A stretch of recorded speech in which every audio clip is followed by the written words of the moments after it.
Hi everyone, and in this video I'll be discussing why I'm choosing an LS engine for my Factory 533 hot rod.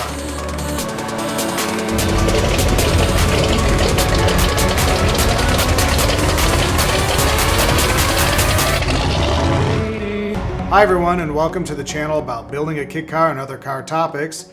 If you like what you see, please subscribe and hit the notification buttons below and share with others on social media.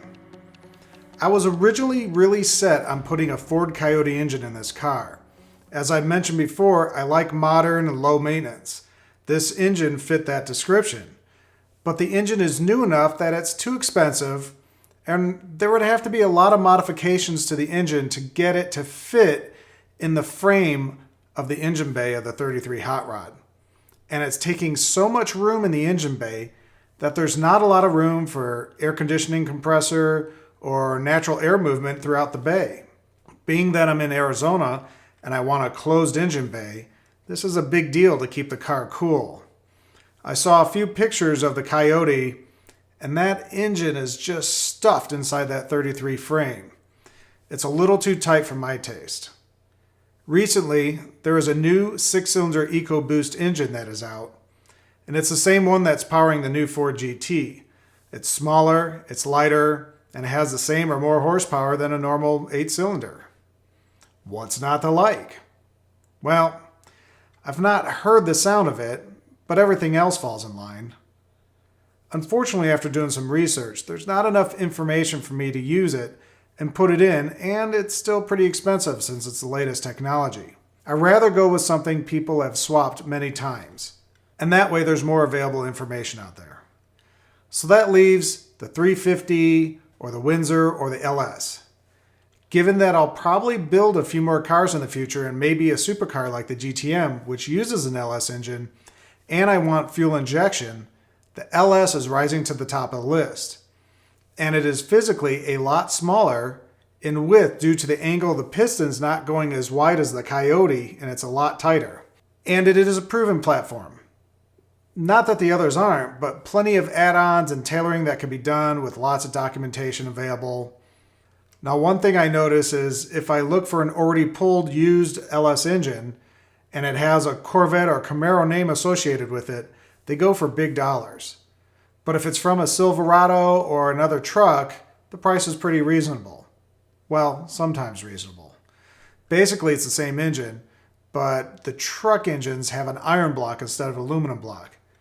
Now, aluminum is a lot lighter, but the iron is a lot stronger. So for mods and super high performance like drag racing and such, many kind of prefer iron. In my case, the budget is the determining factor, so it's going to be iron, unless some special deal comes across my way.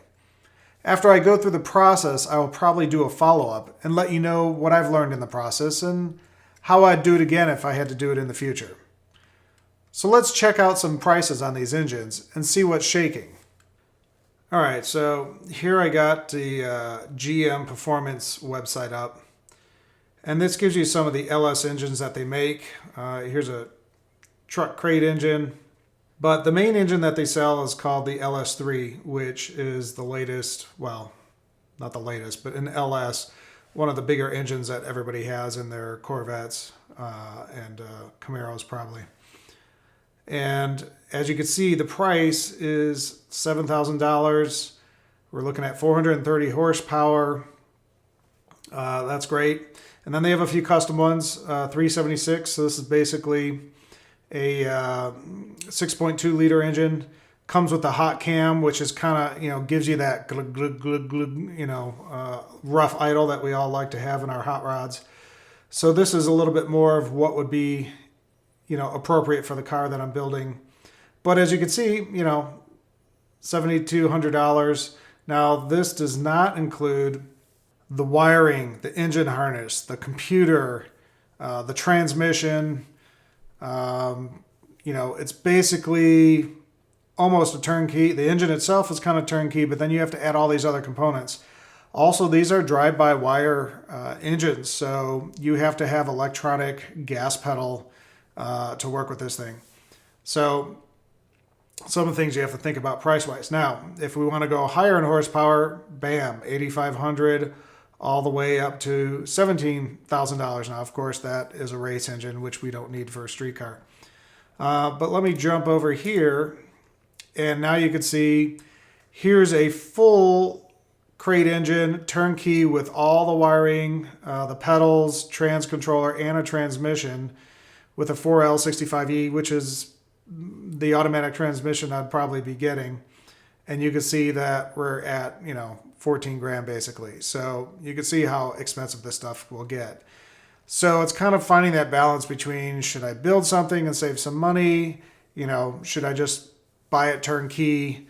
I don't want to spend that much money on an engine. So let me go over to eBay here. And these are all LS3 engines that I pulled up. And you can see that, 72,000 miles pulled out of a Corvette.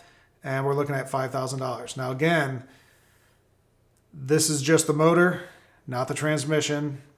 It might come with a harness, might not. So that's something that you have to make sure that's being included. And a lot of times, some of these have free shipping, but a lot of them have, you pay for shipping. And so you're paying anywhere between $250 to about $450. And it adds up, especially for something when you're buying it online and you're not really sure what you're going to get. So I'm going to take this all under advisement and see what I come up with. Thanks for watching and have a great day.